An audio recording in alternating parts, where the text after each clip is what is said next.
It's a beautiful day in the neighborhood. Hey, friends. You know, when I have just one coin to send, to show, to print, to video, you know it's going to be a good one, right? So 1898, Morgan dollar. Of course, for you Morgan guys out there, you probably already know what I'm showing you because you're like, well, 1898 is not that rare. Then so what's going on with that coin? This is a pretty neat looking piece, and we'll take a closer look in a second. Here, let's just get a little bit of the long view of this 1898 proof 64 CAC. So the proof issue on these guys, a lot of Morgans have proof issues in kind of a similar ballpark. They made 735 of these total, and you know it's kind of a tough piece to get. So we're going to take a closer look and talk about some of the attributes that you'll see on proof Morgans, and then also compare it a little bit to just like another Morgan that has more of a proof-like finish to it. Here's an 1883 O with a real nice proof-like finish to it, and we're going to just take a look at this guy first and see if we can see anything that really stands out in comparison and contrast between the two, or if I can film it, which may be the better way of putting it, because sometimes it's kind of hard to tell. One of the things that I will point out about the luster difference between a proof and a PL is that on most proof-like or even dimple coins, you will still have that traditional looking cartwheel effect when you turn the coin, right? So you will still oftentimes see the light move in kind of a circular pattern. See the light moving here? As you tilt it, tilt-a-whirl, right? It spins, and on a proof, you're usually not going to see the light move the same way because it's more like an off and on. Now it's harder to tell just without having the coin in person, because the reflectivity on this coin is so high that this outer light ring that I have that I'm using to film with is kind of deceptive. Your light is more of an off and on effect here, depending on the angle, than it is an actual luster effect like you would see on the coin. You know, the sharpness on these is a little bit different sometimes, but a lot of Morgans are sharply struck, especially when you get to the proof-like versions. But one of the things that you just kind of learn to know is kind of the finish of the coin. So that overall finish, once again getting at the fact that the luster is no longer really there like you would see on a typical Morgan. Of course, you're mostly going to see just really sharply struck coins, and then that second colored rim, which is kind of hard to call out in a slabbed coin, but you'll talk about a wire rim on these coins, and it's actually that outer rim that you're getting out there.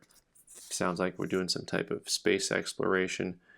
The outer rim, that you have the denticles, the rim, and then it has like a little raised area on the edge. That's something that's going to be a lot more pronounced on proof coins in general from this time period.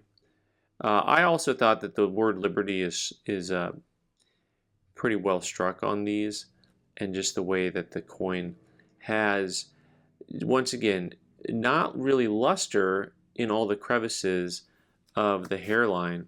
It has a different type of finish to it. It doesn't have that luster. So in this coin, you've got that white luster over the entire surface of the coin, whereas on a proof, it's going to have more of just a flat look almost to it. So, and then also, once again, you can't see as well on here. Well, there you go. You got the white background now.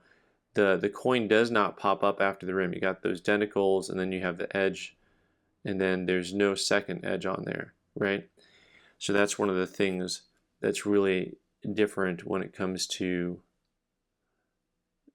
a proof coin. So this coin's pretty cool. So one of the things that I like about this coin is, so a lot of proofs have a kind of like a steel gray finish to them. You'll see a lot of patterns that kind of have this look to it. What's cool about this one is even at angles where you're not catching that light, where you catch that really pretty cobalt blue, even when you have it at angles like this, where a lot of coins would be just kind of dark, the eagle still stands out, which I think is pretty cool compared to some of the proofs that I've owned in the past, where everything was just kind of monotone and they really didn't have that almost cameo look. It's a little bit less so with the Liberty Head side of the Morgan here.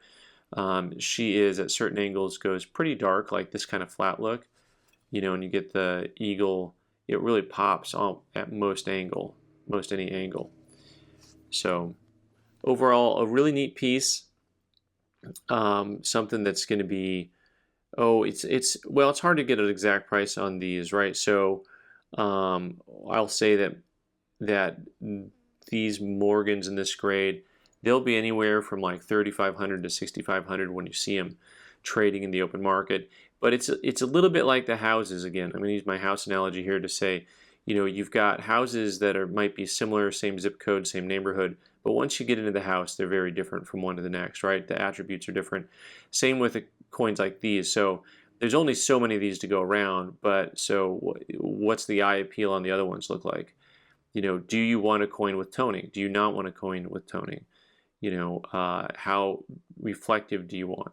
Do you want it to have, you know, are you only going to buy one if the label says Cameo on it? You know, what are you looking for? Of course, Cameo is naturally more expensive, so that was not the best analogy or comparison for price point, right? So, but anyway, a fun coin and something I'm really glad that I got a chance to own for a while. So thanks so much, guys, for watching. I'm Ben the Coin Geek. You can subscribe by clicking on the owl button in the corner and watch more videos on the right side of the screen. Thanks.